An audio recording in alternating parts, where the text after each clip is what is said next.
Welcome to the Art of Black Visual Archive. My name is Thelma Golden, and I will be your host for today's discussion. Joining me today are Deborah Willis, award-winning photographer, curator, photographic historian, and chair of the Department of Photography and Imaging at NYU's Tisch School of the Arts. Theaster Gates, artist, urban planner, visual arts professor, and founder of the Rebuild Foundation and the Stony Island Arts Bank. Sandra Jackson-Dumont, new director and CEO of the Lucas Museum of Narrative Art in Los Angeles, having worked at the Metropolitan Museum of Art, the Whitney Museum of American Art, and the Studio Museum in Harlem, along with the Seattle Art Museum. And Franklin Sirmans, museum director at the Perez Art Museum, Miami, curator, and Jean-Michel Basquiat scholar and contemporary art curator. I'd like to begin with Deborah Willis. Deb, I hope that you might start this conversation by telling us and our audience a bit about what you believe is the cultural and historical implication of the archive in history, presentation, and collection of Black visual arts. Thank you, Thelma. It's really wonderful to be here and to see all of my friends and colleagues.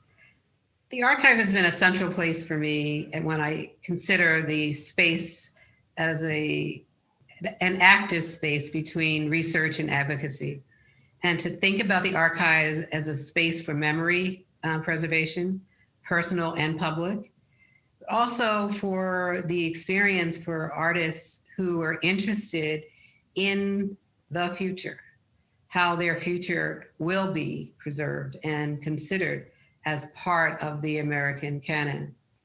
So when my activity within the archive, as you know, I worked at the Schomburg Center for Research in Black Culture for a number of years in the 80s and 90s. And I found my voice in the archive. And I found it as a voice as a photographer, as well as a storyteller. So the archives also was a place that controlled and preserved the experiences of artists who were often overlooked. And when I think about the archive as a place for a historical moment, we can also look at the archives as today, current, but also for the historical moment, but then also for the future when we're considering the students and artists and curators and historians who are writing about African-American art. Thank you, Deb. You know, we all owe you a great debt because you've really shown us the significance and the importance of the archive in writing new histories and creating new narratives for Black visual artists and Black culture as a whole. So thank you for that. Theaster, your work has involved the archive as the subject of your work, but also an inspiration for your work. Can you talk about the role of the archive in your work as an artist, but also as a cultural producer? Yeah, thanks, Thelma. I have to echo your sentiment about Deb, because I think in many ways, the cultivation of a platform that allows us to see ourselves and our history as something great and not something derogatory, as something that's worth investigating. A lot of that fire has come as a result of Deb Willis. And so Deb, I wanna thank you again for the trailblazing work you've done. I think for me, that point at which you go to your grandmother's closet or your grandmother's attic or your auntie's basement, and you see things that you know are both indicative of the Black experience, but also specific to your family.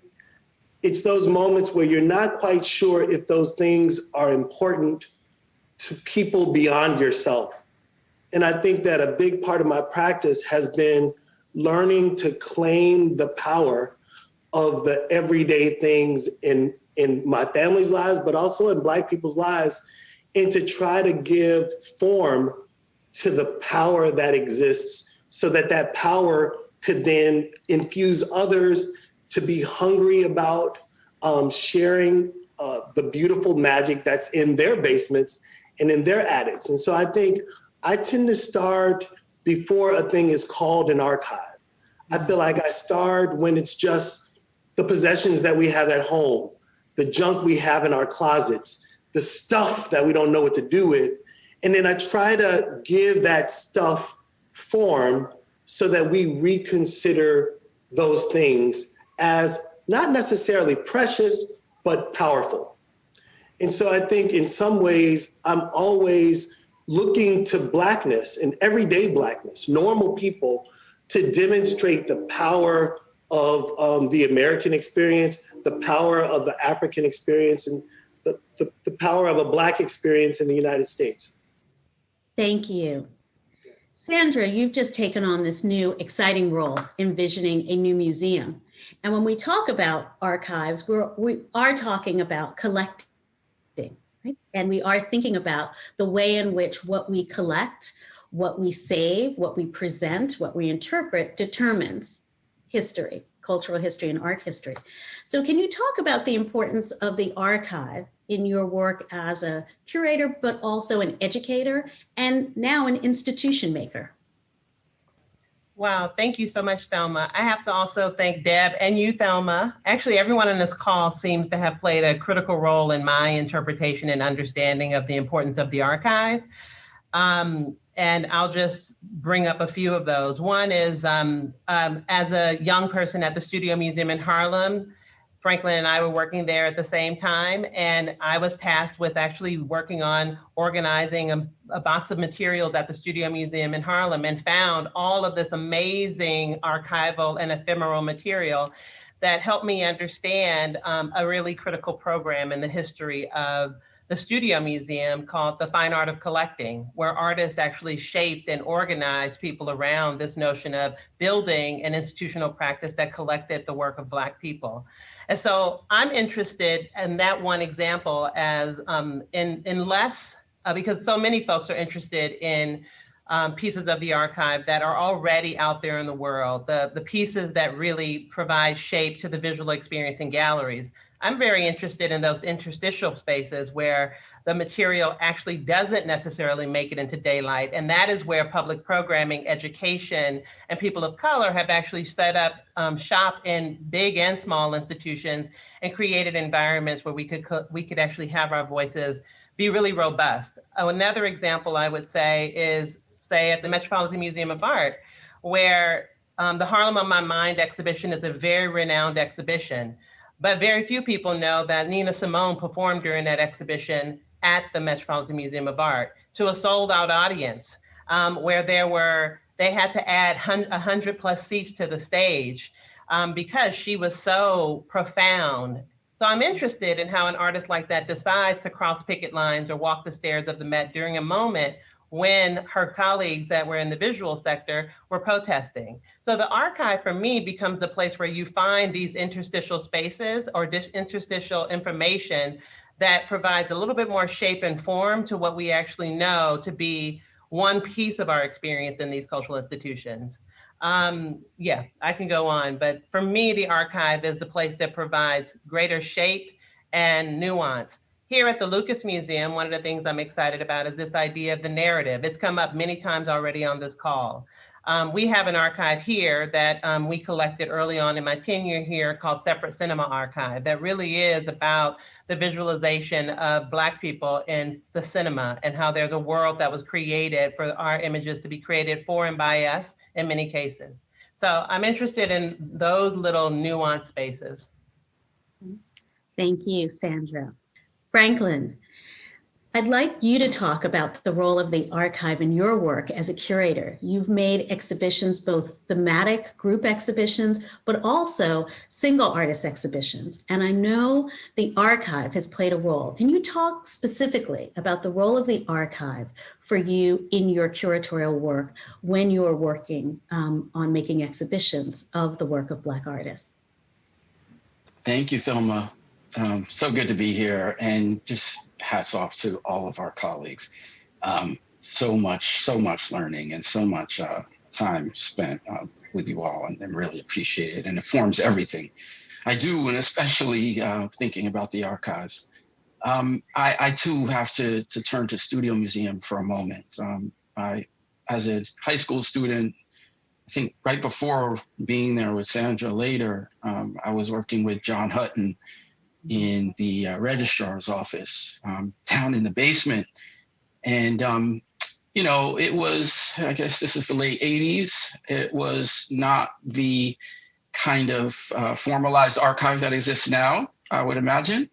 And I just remember the way that pieces of paper, the way that photographs, this idea of creating new narratives based off of this kind of historical information has always been an important part of my personal practice. And the thing that I love about thinking about the archive in this way, in this kind of dynamic and flexible way, right? It is not only those kind of places like museum spaces where we think about this, but also, as Theaster touched on, we create our own archives in so many different ways and build our own narratives off of the things that we pick and choose.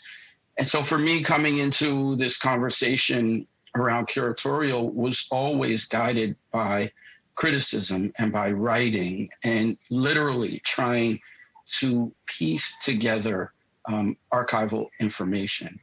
So I think back on an exhibition like Noah Purifoy, which I organized at LACMA a few years ago. And there's the reason why I had a resonance for Purifoy, a California artist who left us with this incredible desert museum, and which had such a proximity, of course, in LA. But it's because I first saw the name and read about him at Studio Museum, and because there was another reference point. And this idea of I think archival information being the things that piece it together, the things that allow for you to build stories, is a really integral part of the curatorial practice for me. I mean, that goes from being historical information to more contemporary information. So it's about creating new narratives, and it's about using the archive as a historical document. Thank you. Deb, I want to come back to you because, of course, we've all talked about how in our work as curators, artists, art historians, the archive's been important.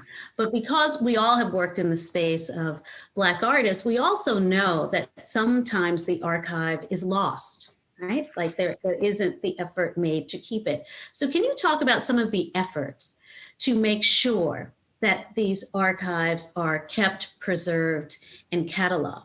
As Deb knows, my first job at the Studio Museum was working on the archive project, which Deb set up. And I was one of the many people who came in after to do the painstaking work of taking all those pieces of paper and putting them into folders and labeling them, out of the boxes that they came in, the boxes, the shopping bags, but it was such a gift to have that material. So Deb, can you give our audience a sense of the kinds of efforts that have gone on to preserve our archives?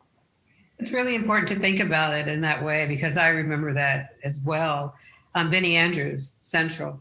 Bennie Andrews was the voice in terms of the Harlem on My Mind exhibition, and many of the activists part of that experience, and also with the Whitney protest.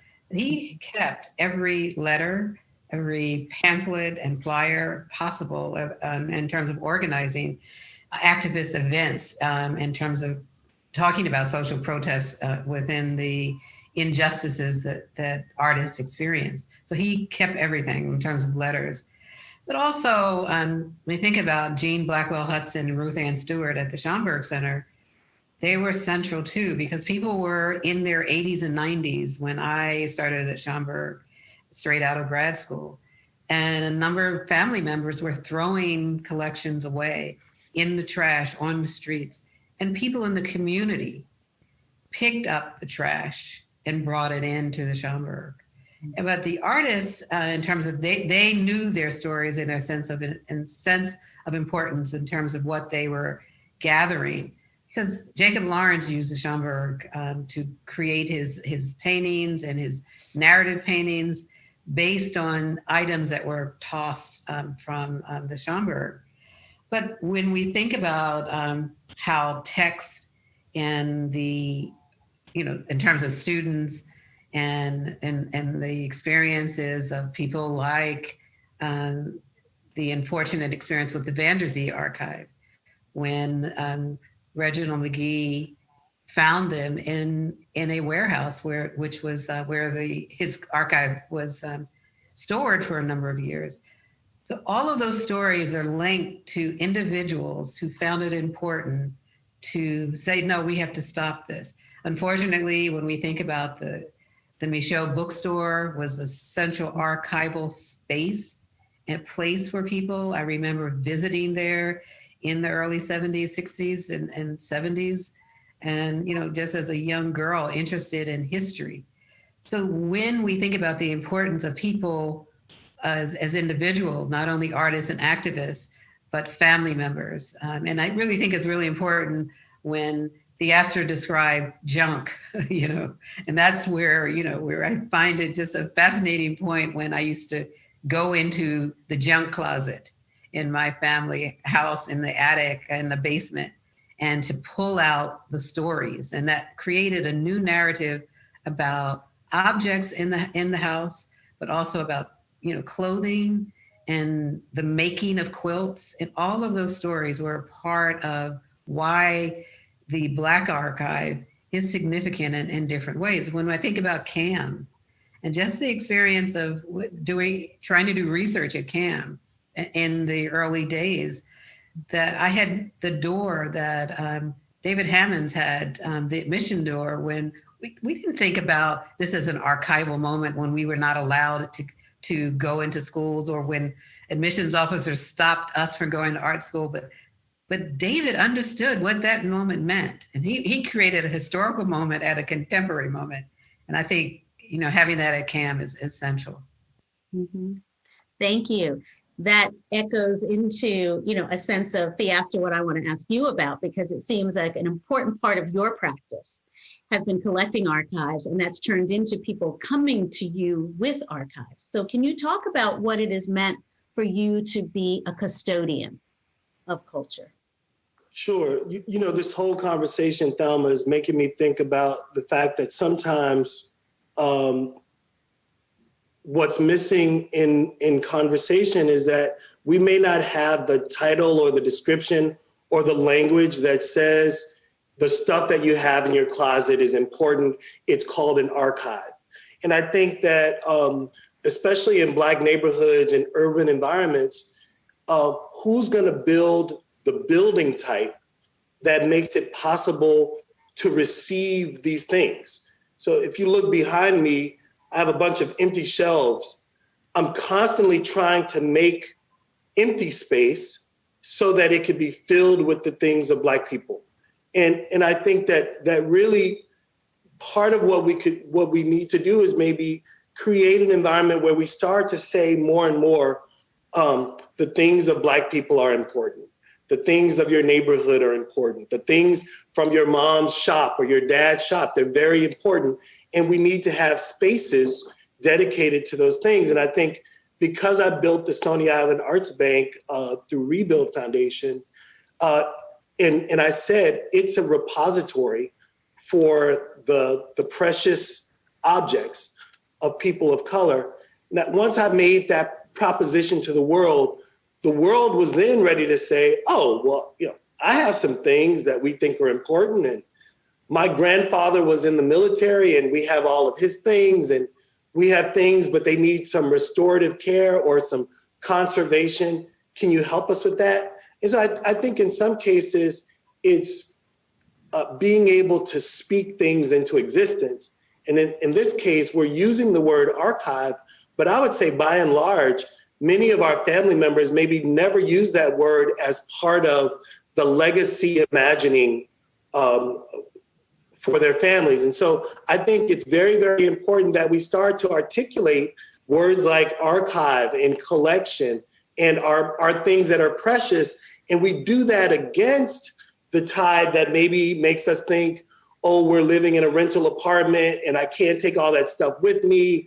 and I'm moving from one city to another. And so when I think about people like Alice Coltrane or John Coltrane, or you know, the powerful musicians and visual artists, many times we lose their archives because the stuff, it was too numerous to carry. And so we need more repositories, I think, around the country where we could say, oh, you're in Philly, you could take it there. You know, you're in Tulsa, you could take it there. And I think I've just tried to add to the amazing work that's happening in Chicago by having another repository where that might happen. Mm-hmm. Sandra, can you respond to that? Because, you know, the archive, as Theaster says, requires care, right? It requires stewardship and custodianship. What can the institutional world do to be more focused on the care and the receiving of these objects, so that we know that we will have the papers and the drawings and the, you know, the books and, you know, all of those things that make up an artist's life, or any life, but particularly an artist's life, that will allow us in the future to understand who they are?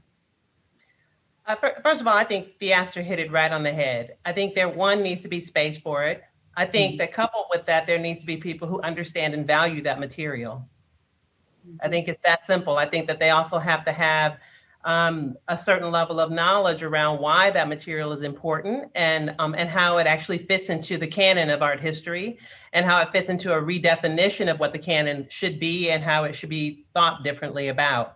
It also speaks to a different type of scholarship, something more intersectional, something more dynamic, something that actually speaks to the ability for these objects to not just be deposited somewhere, but that they actually can be accessed and resourced and engaged in different ways. What I love about the conversation that is happening right now, and what I love about what Theaster said, is because it takes me back to when we were a little younger, Theaster, and I came to visit you in Chicago, and you had a record collection, and you were like, I'm gonna make an archive.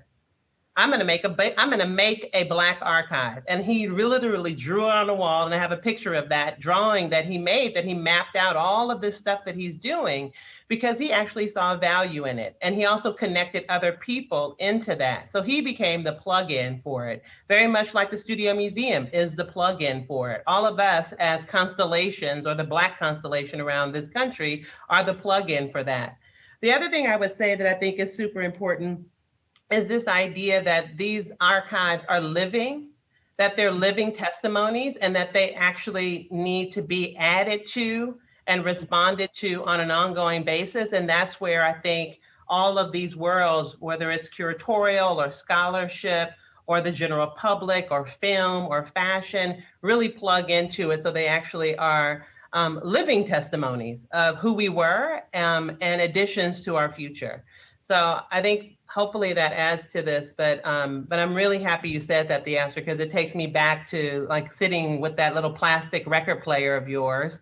It wasn't even a Crosby, it was just a little plastic record player listening to music. And so thank you for that. Thank you. And before I go to Franklin, but Theaster, can you talk about that record collection? Because I think that's an example of what we're talking about, right? When there is something that we know has value, it has cultural value, has social value, and perhaps it doesn't have market value. But in the case of that collection, what you created and have done with it has made it so it has a life that lives in the present day. Thelma, if it's all right, since Sandra asked me about records, I think I'll mention 3 album collections. Mm-hmm. One was Dr. Wax, which is when it was an important hub for Black music on the South Side of Chicago in Hyde Park, and it was a place where Black musicians could drop their albums off immediately and kind of get a return on those albums. But also, if you were having a bad situation, you could sell your albums and exchange them. So that's one collection, that the shop was going out of business, and I was able to acquire them the last day of the going out of business sale. It was the dregs. But there's another album collection that I have that belonged to the Olympian Jesse Owens, where his family called me and said, we're going to be letting go of our grandfather's collection, and we want there to be a good steward of those things. Are you interested? And it seemed after Jesse Owens wasn't a runner anymore, he became a DJ. And he had this amazing jazz, especially kind of bop and swing. He had this amazing jazz collection. And so in a way, by having the album collection, it's a corpus of Jesse Owens. I've been able to exhibit that collection in Munich with the last exhibition that Oakwe curated at Haus der Kunst, where I'm showing this heroic moment when Jesse Owens takes the Olympics in Germany. And then I was able to have his music playing behind him as he's running, and the Germans are going crazy for him. The third album collection that I have is by a woman named Marva Jolly. She was a Black potter here in Chicago, and she allowed me to use her studio when I was an emerging potter. Toward the last, toward her retirement, she needed a place to make. I let her use my studio. She made a body of work, and in her sleep, she passed. And her partner, Ernestine, said, Theaster, Marva would like you to have these albums because you guys used to listen to them on Sundays. And so there's this way in which the ways that I've come to have collections are so numerous, but they require that you have deep encounters with people. And it's not just about spending a lot of money on a collection, it's about having the kind of relationships where people know that you'll be a good steward of their things and they can trust you with their things. Mm-hmm. Thank you. Franklin, often in museums, in museum exhibition and curatorial work, we separate the object, the art object, from the archive, right? We separate the art object, we elevate it. The archival objects are seen as ephemera. Can you talk about the way in which that line might or might not sort of limit our ability to understand art in its fullest way? Thanks, Thelma. It completely does. I mean, I'm having this conversation this morning between education and curatorial departments. There is I think we've all learned so much and been buoyed so much by generations before us that have ascribed value to Black artists, to Black archives, and building off of that. But this idea of the discrete object, right? No matter how much we love them, no matter how much we appreciate discrete objects in space in beautiful places, museums, there is the opportunity potentially to make those objects speak in much more potent or larger ways than simply by the object alone. And I think that is something that we're trying to face right now, I think with a renewed urgency as we ponder, and I say we, I think Black curators and practitioners have been attuned to the conversation for a long time, and it has been paramount to our conversations. But I say we in the broader scope of museums at this point in time, with an urgency to speak to wider publics, with an urgency to speak to issues of diversity and inclusion and accessibility, face a real interesting test in this moment about how we negotiate the space between the object and the archive.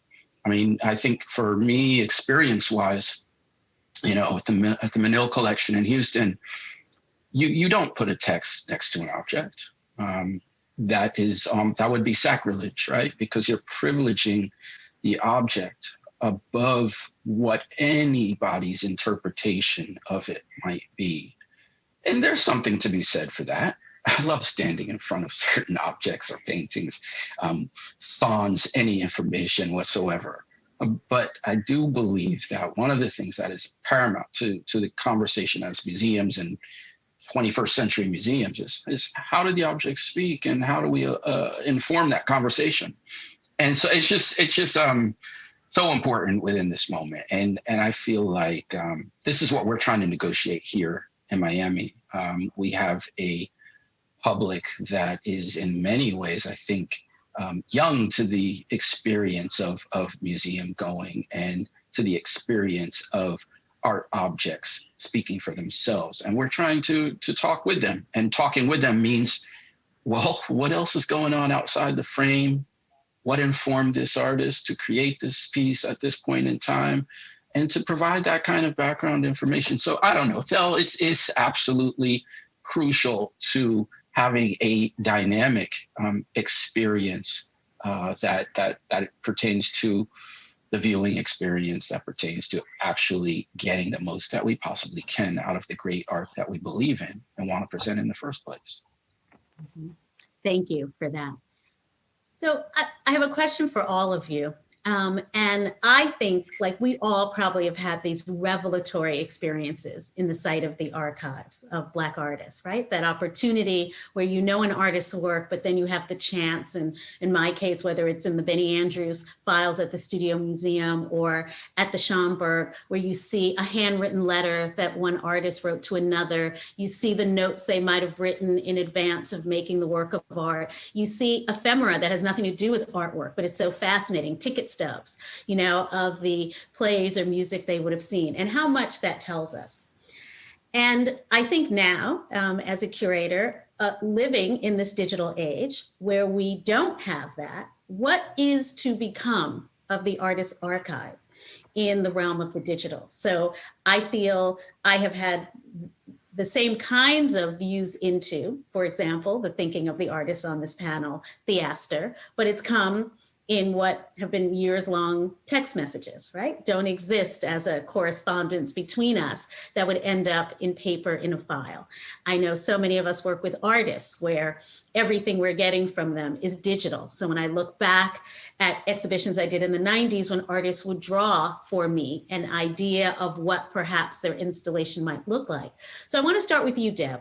What can we imagine how we should be thinking about the archive, particularly around the archive of Black artists in this 21st century moment? Let's just think about, it's really a fascinating moment to think about that. And Gordon Parks Foundation, Gordon Parks has an archive, but he carried the archive with him from as a child in Kansas to teenager in St. Paul, to Chicago, to New York, Washington. He understood his life, and he knew that he needed to respond to what was happening in the world, but also that Gordon, as an artist, there are pieces in his collection I knew nothing about. Working on the last book of Gordon, he wrote a manuscript on writing about fashion photography. He created a book that is an unpublished manuscript, but having that information available in paper form, notes where he designed some ideas about beauty and things like that, that what happens to that moment. I mean, this is a man who did not know that this archive would exist forever, but he set it in motion with the Gordon Parks Foundation, and also when he gave his collection to Wichita, to the University in Kansas. But today, when we think about artists who are looking also at the archive, but then also looking also at the future because of the digital experience, it's hard because a lot of my own floppy drives can't use anymore. There are discs that I can't even use in the new laptops that we have now. So I really think it's really important for us. The paper to me is still important. And if we can keep that paper and keep a copy of it, it's a sense of preservation for me as well as for others for the future. Thank you, Deb. I'm almost tempted, all right, as a result of being brought together this way by the HistoryMakers, to say that we need you to give us some guidelines, right, that we should all be practicing now as we are engaging with artists and each other, because I think of this all the time. I've been at the Studio Museum for 20 years. All of my correspondence is digital. right? So all that has happened in that time. You know, how will we see that in the way that I go back and I look at the correspondence that was there when Mary Schmidt-Campbell was director, when Kinshasa was director, when you were a key part of the institution planning exhibitions and projects, and I can go through those files, right? We call them the red books at the Studio Museum, and see the progression. Franklin, can I ask you to think about this? How are you thinking about this, about your own archive? You were a critic before you were a curator, and then began curating in New York, and then the Manil, then LACMA, and now Perez, where you're director, as well as exhibitions for many others. How are you thinking of preserving that, the work you've done, but also all the artists generationally that you've worked with? Yeah, it's so challenging. I find it challenging as someone who has moved a lot personally and tried to have a relationship to ownership that is not fluid, but in a way that privileges a non-ownership position. Personally, I find it such a challenging thing. Nonetheless, the combination of value in paper, the value in those kinds of things that are tangible is absolutely important. By the same token, I'm heartened by the fact that I now have video clips of myself talking to artists in studio visits.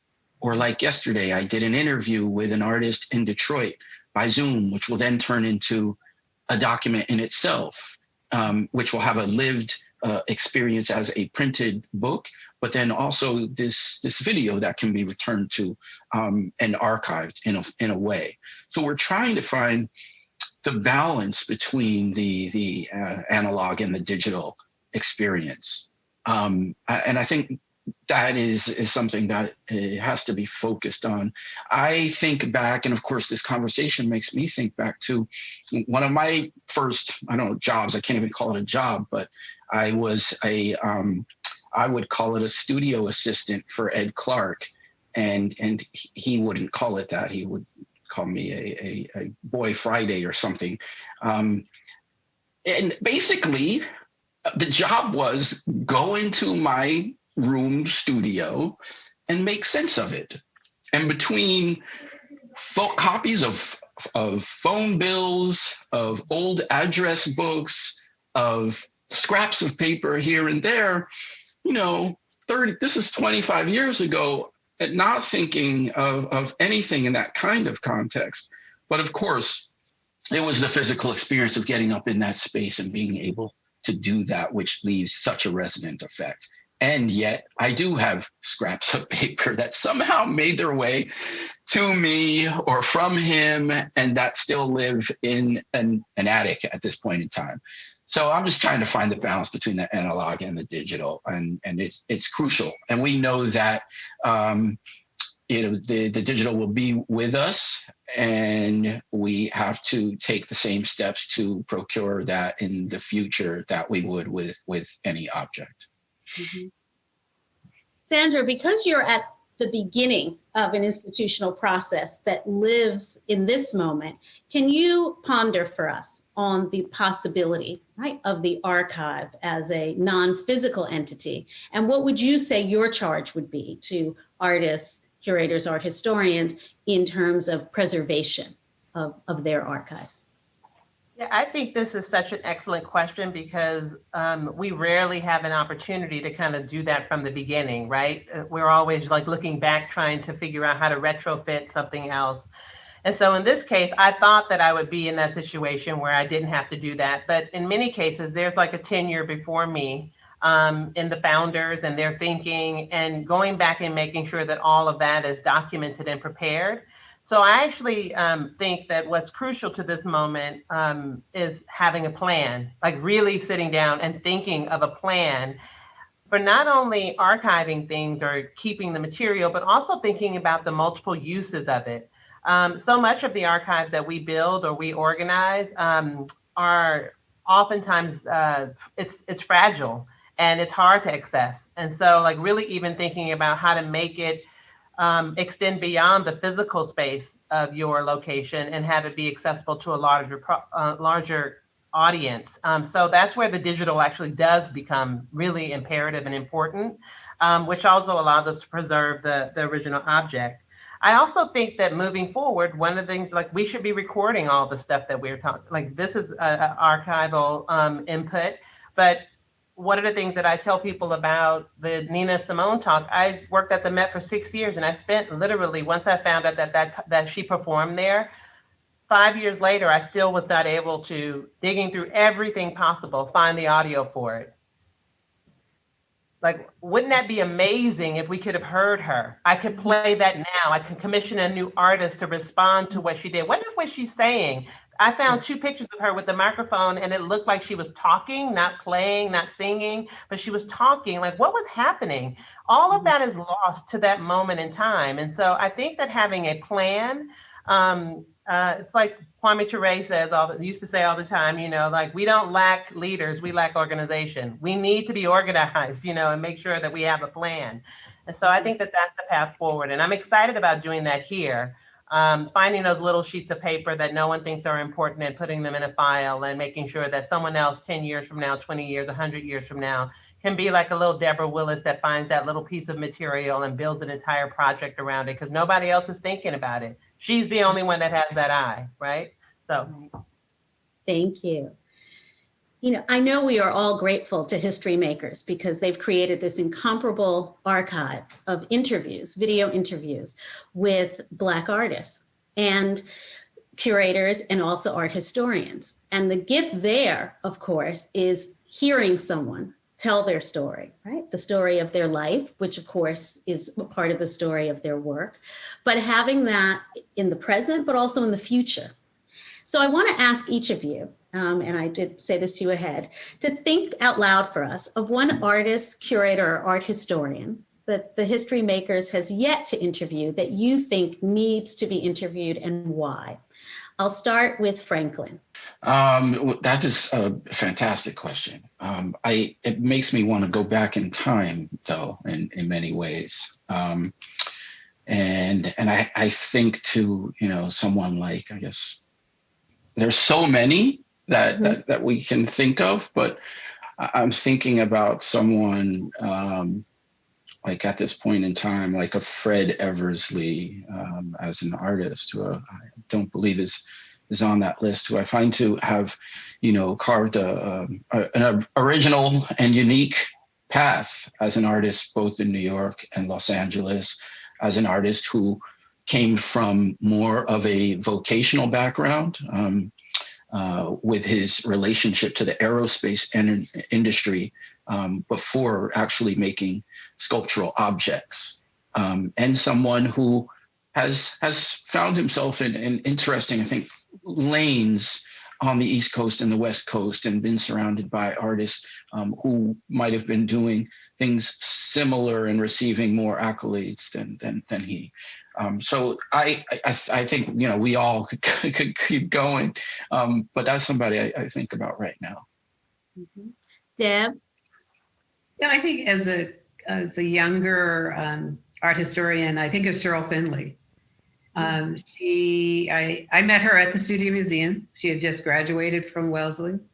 I was given a talk on Van der Zee, and she walked up to me and said, "I want to know who you are. I want to be in your life." And I watched her, just in terms of academically, expand her work from working within the photographic archives to the archives of art and slave objects and slavery material. And I think that her story to look at the Middle Passage and the art from the Middle Passage and the new narratives and storytelling from that experience is essential. And it's important for us as the next generation of people who are looking back at the 18th and 19th century art making, that Cheryl Finley would be an ideal person for to look at the contemporary as well as the historical artifacts. Thank you. Theaster, one artist, critic, art historian who HistoryMakers should interview and why? Well, I'll be admitting a bias in saying this, but I really think the work of Lauren Halsey, who's a Los Angeles-based sculptor and space artist, is a practice that should not be overlooked. And I think, you know, with HistoryMakers, it feels important. Lauren is at the very beginning of a burgeoning practice to be able to talk to artists over their careers, not just one hit, but in this moment where Lauren is asking herself very difficult questions about like what it means to work in a place and be from a place. You know, what does it mean to symbolically talk about a place and then practically want to do something about the environment that you're in? She's an amazingly astute artist, but she's an artist who hasn't figured it all out for herself. And the questions of how to be directly engaged in a community is a question that's haunting her. And I feel like capturing her story now would be really amazing for us all in the future. Thank you. Sandra. I would say Linda Good Bryant.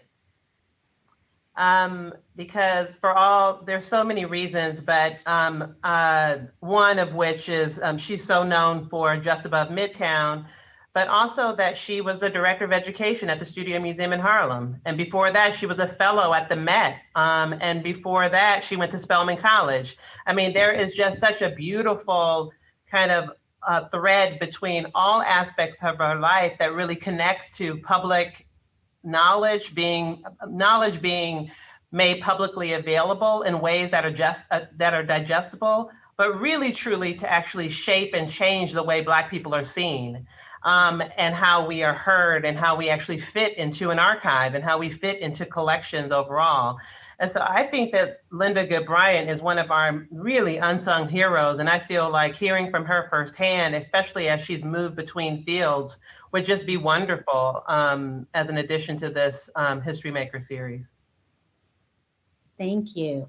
Thank you. All fantastic suggestions, but I know we all probably could think of many artists, right? Because really that goes to the heart of what is in the question around the title of this panel, which is the fact that we know that the history of Black artists can only be told through this work, right? The work of the archive, the work of art history, the combination between them two. So I want to ask you all, what opportunities and possibilities does this essential work offer to the public and audiences now in the future? And any of you can start. You know, Thelma, I had the good fortune of supporting the archive of a historic photographer named Kofi Moyo here in Chicago. Kofi was among the delegation that went to Festac, the Festac Festival in Nigeria in 1977.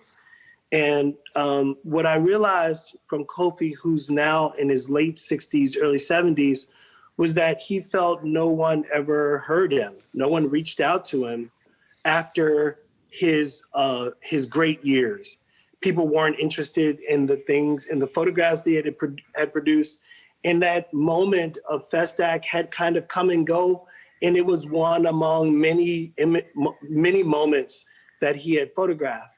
And I think one of the things that HistoryMakers could help us do is to keep our elders in front of us and to keep their pioneering work ablaze, you know, keep the fire lit. And the thing that Kofi seemed to appreciate most was that I was able to bring a class of students from the University of Chicago on a Zoom call to just ask him questions about what Nigeria was like in 1977. What were they eating?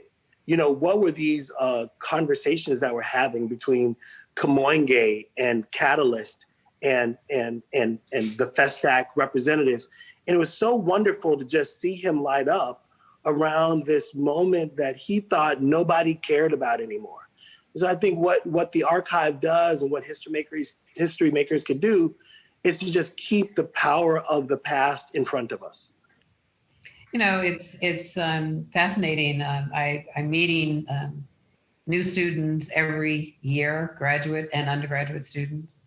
And so I have a new student this last year. His name is Eric Hart.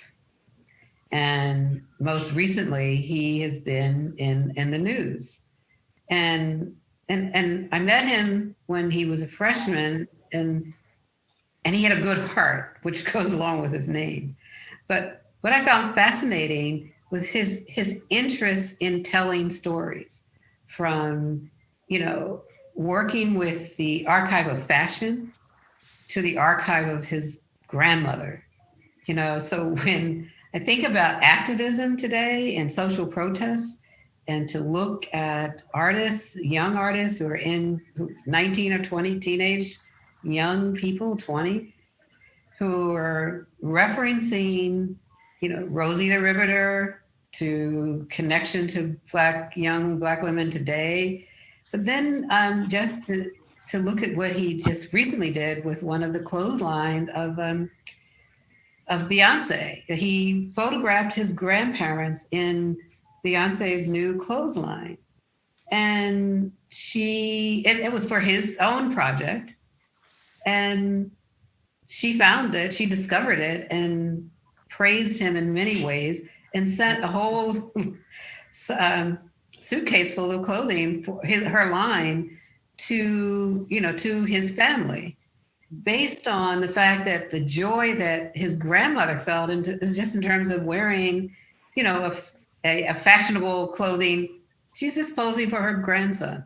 She's a part of his future and his past, but she really believes it in his art. And it's rare to see, this happening where, there's reciprocity in both sides, where the young photographer is documenting the grandparents who were raising him in Georgia, and highlighting him in many ways by, like allowing him and paying for an education, but then having a chance to interview that generation of an older family member, and then having the grandson make photographs of them in fashionable clothes. So fashion is a story that is missing from the archive, from the art archive, because it includes performance, it includes the making, and it includes so many ways of identity formation.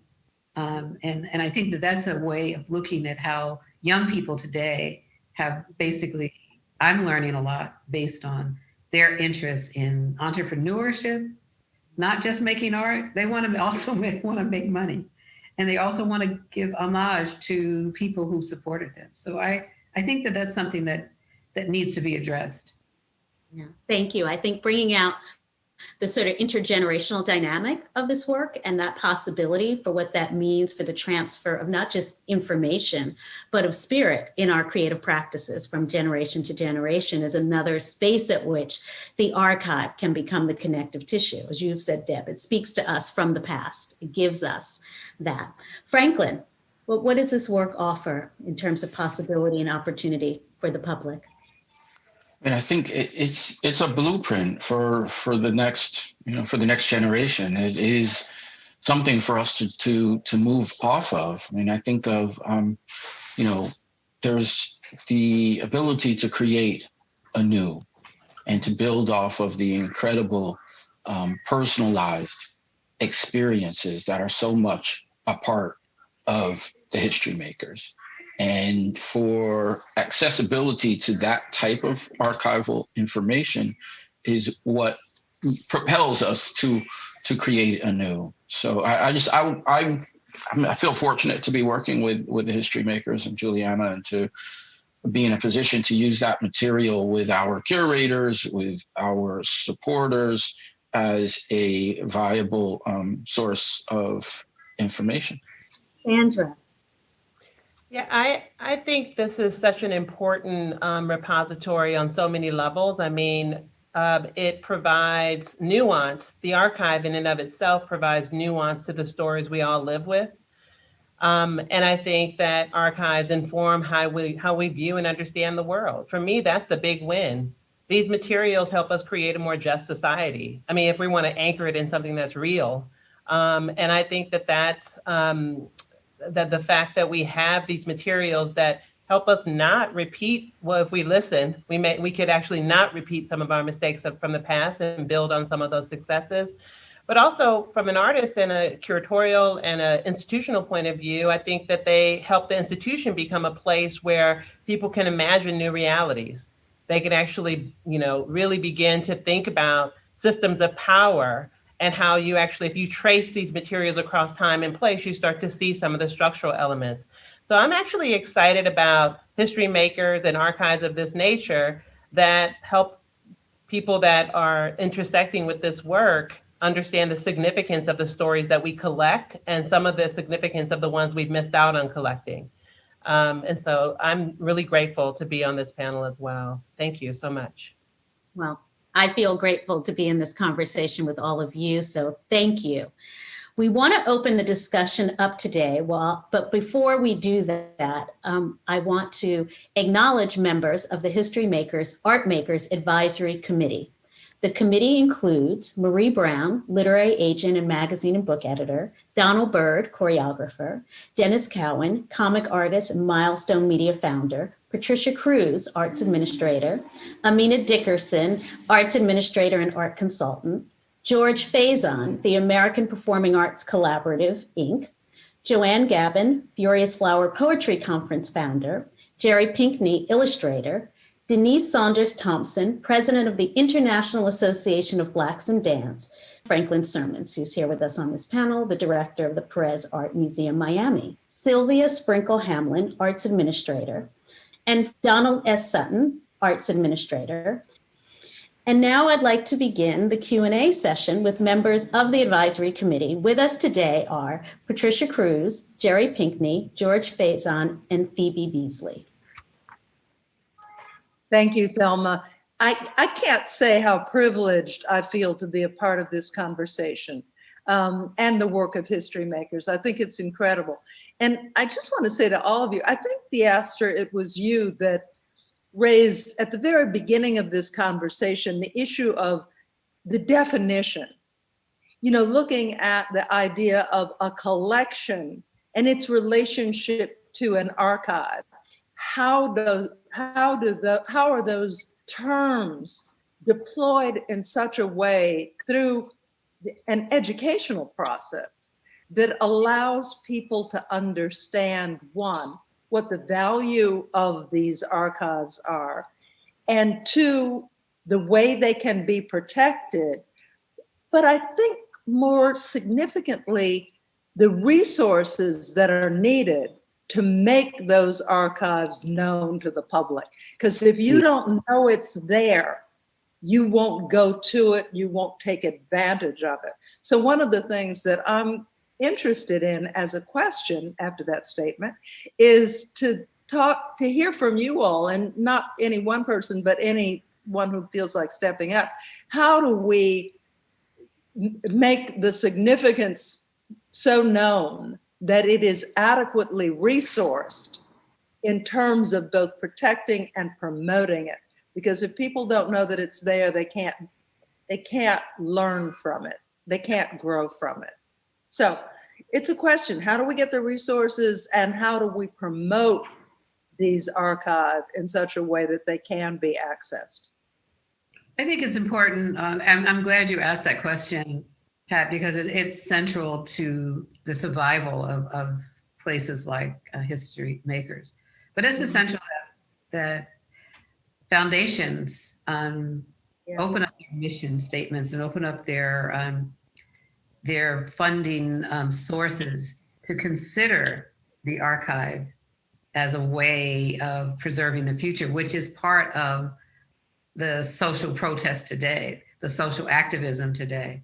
So if we could have conversations with the larger foundations and to get foundation officers to rethink and retool to show that the archive is a place where we all need to be a part of it, not just NEH, because NEH is fantastic, but there are a number of people going to NEH for preservation, projects or recording projects. But this is something I really believe that corporate America needs to be a part of the discussion, specifically through foundations.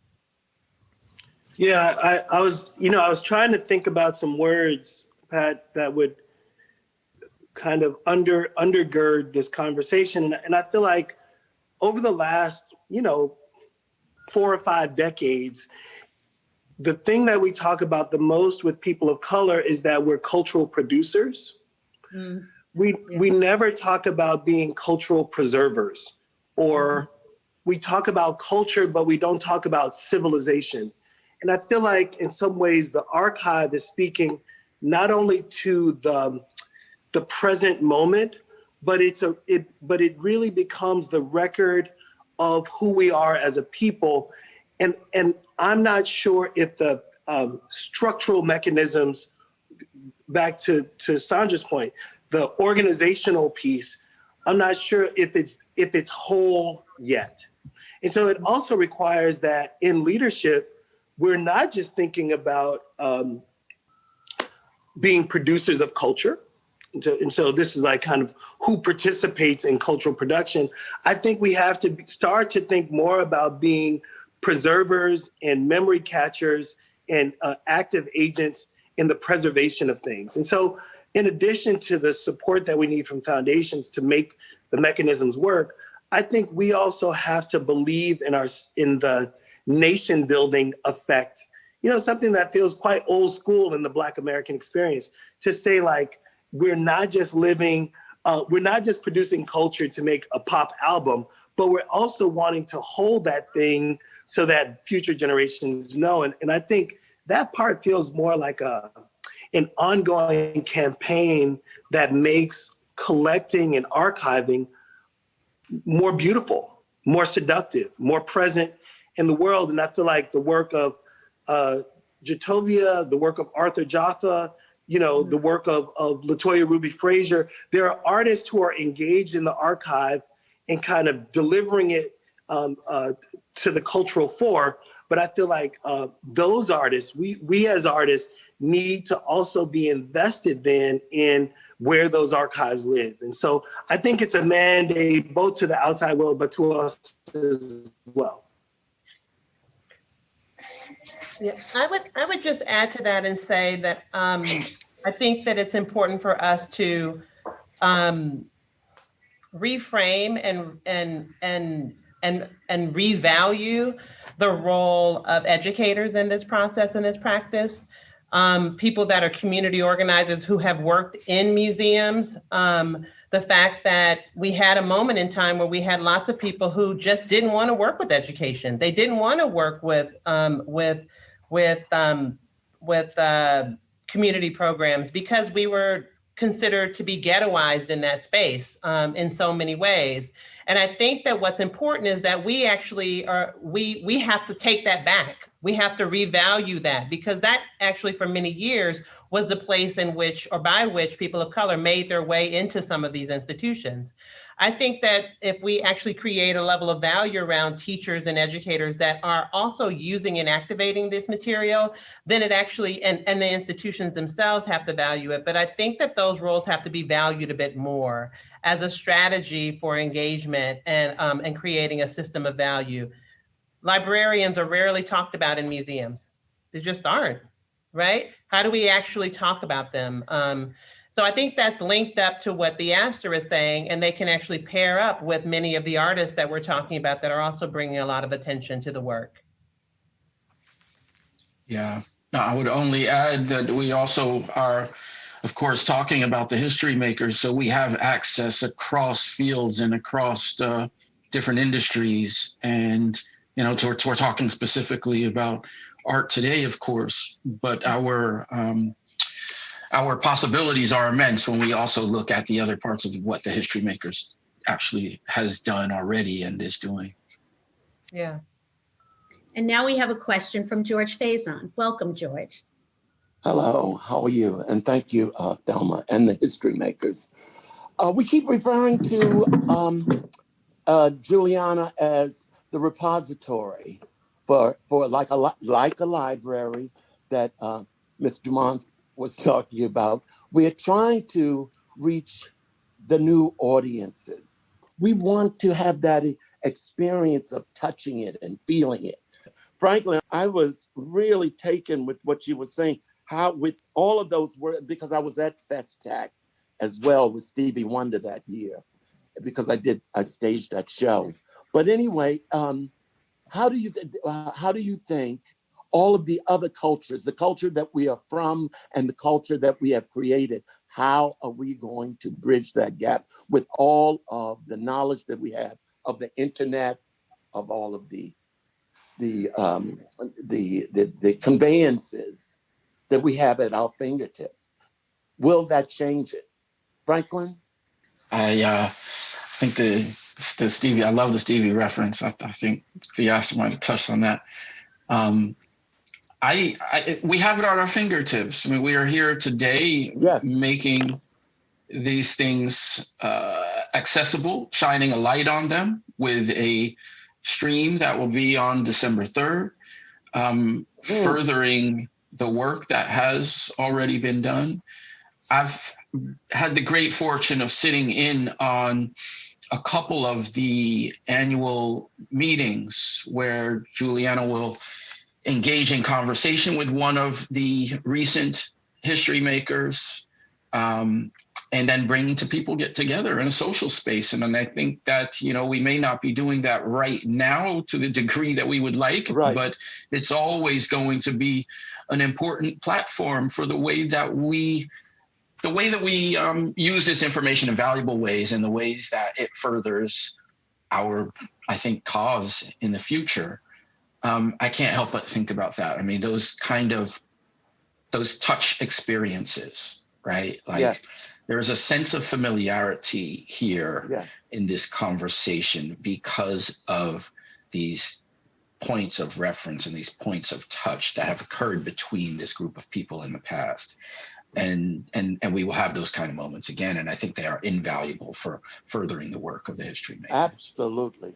What do you think about the outreach programs and things like that bring us in touch with the community? I think that the kinds of programs that we should be doing are about creating points of entry for everyone and, yes, making sure that the institution is extremely porous and recognizing that we are not bringing anything to anyone else, and they are bringing things to us as like there's a reciprocal relationship there, and I am them and they are me. I think that's a really important part of, yes, institutions reframing how they do what they do. So I think that's a really important part of how we continue to engage. The Studio Museum, again, I'll keep pointing there because it's so seminal to who we are. Deb Willis's, right, work well, and the work that she did all around the country, really working with artists, working with community schools, working with the education system, has really created opportunities for education to think differently about the role of artists in teaching and the role of institutions like these in teaching practice. And so I think that there are so many ways that we can engage, but really trying to make sure that it's not like we are being the great hope, saving anybody. That's not what, right, this is about. It's really about how do we create intersections. So right, it's nice to see you, by the way, Mr. Faison. Great seeing you too. Thank you, George, for your question. We appreciate you and your work at the Faison Firehouse. And now I'd like to ask Jerry Pinkney to join us for our next question. Well, let me first start by saying what a pleasure this is for me to be a part of this. And I am filled. There is so much value in what each of you have contributed. I want to start out with a story because I think this might be helpful to other artists as well. I'm on that cusp, on the ledge, where I just moved my studio. And in the process, and I must say that I've almost saved everything. That is why I wasn't quite sure until now. But I'm on that cusp of trying to find those guidelines or those steps to how I preserve what we might call, archives. I think Theaster might have mentioned stuff. Well, I'm on that sort of ledge where I'm trying to decide what is valuable and what is not. What was valuable a week or two weeks ago before I began to start to make this move, and now what's valuable. So I need, in a sense, some help or some guidelines in how do I now preserve my work when space is an issue. Deb, would you like to take that question, please? Yeah, it's mixed. I was thinking about it as you were describing it, and good to see you, Jerry. This is thinking about, my mentor and friend, Ellis Hazlett. He had a collection of art, papers, materials, his videos, tapes, notes, letters, bills, and everything. And unfortunately, when he passed away, I was working at the Smithsonian, and his sister said, we wanted to be a part of then what the project I was working on. As a result of all of the things, his paintings, his books, and all of those materials, he didn't discriminate. He saved everything. And I really think it really helps the researchers today, because when we edit what we think someone may not be interested in, who knows 30 years from now what happens. And we see it today with the new film Soul, to see people who were part of that generation reliving the stories and watching my students who then began to pick up pieces from those stories to say, I want to make a story about this, or I want to make a response to this in an art form. So when artists, same with myself, when people ask, well, what do I save? I would say, what you don't want people to know, don't save, because it's a difficult story when you say 30 years after my death, you can open this archive, because you don't want to embarrass your family.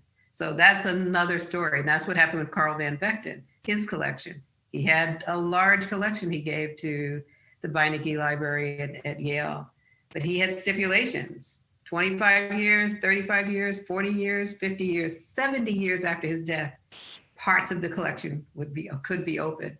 And so that's a sense of censorship in a sense, but it's also a sense of concern for family members responding or hearing a story about something that he did not want them to know for a lifetime. So it's a hard question, but it's an important question, and you can only answer that. And as a curator, as someone who's may not be able to take everything, you have to make that decision in terms of working with a repository or an archive who's interested in. And I'm sure you have a number of pieces that people would want, from your references to historical references to making the artwork or considering the people that you're referencing in your work, to the books. So it's a hard question. So, but I would say save everything. Okay. Well, thank you. I mean, what I now find myself is in that space of where to keep it, where to store it, and maybe an intern might be the answer. But there is this question of someone like myself who's been in this practicing for 60 years. A tremendous volume of work that I've held on to. Again, it's amazing that I did think of them as valuable, not knowing and understanding its full breadth of the value. So that is on my mind right now. The other thing that came up, which was very interesting, is I've also collected over the years. So there was, I think Theaster brought up, or Franklin, about record albums. I have hundreds and hundreds of record album covers simply because I didn't know what to do with them.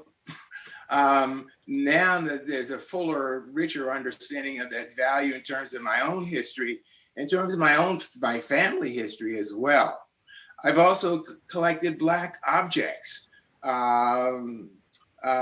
over the years. And again, the question is, what do I do?